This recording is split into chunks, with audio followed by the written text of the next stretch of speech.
నమస్కారం. నా పేరు శ్రీరామ్ శర్మ. గౌరవ సుప్రీంకోర్టు ఒక అప్పీలు డిస్మిస్ చేసింది. డాక్టరే దీనికి బాధ్యత, సర్జరీ రాంగ్‌గా చేసినందుకని.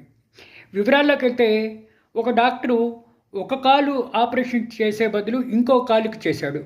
ఇది నేషనల్ కన్జ్యూమర్ కమిషన్‌లో సదరు డాక్టర్‌దే తప్పు అని చెప్పేసి నష్టపరిహారం చెల్లించాలని ఆదేశాలు ఇవ్వడం జరిగింది.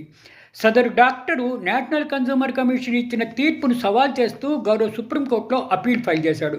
సుప్రీంకోర్టు ఇద్దరు జడ్జిల ధర్మాసనం జస్టిస్ పిఎస్ నరసింహ, జస్టిస్ మనోజ్తో కూడిన ధర్మాసనం ఆ అప్పీల్ను డిస్మిస్ చేసింది. ఇట్లా డాక్టర్ రాహుల్ అనే డాక్టరు తప్పుగా ట్రీట్మెంట్ ఇచ్చాడు. ఒక కాలుకి బదులు ఇంకో కాలుకి ఆపరేషన్ చేశాడు. నేషనల్ కన్జ్యూమర్ కోర్టు ఇచ్చిన తీర్పు సబబుగానే ఉంది.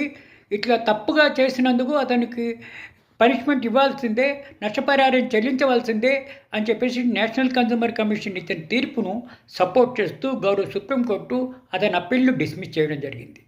Thank you.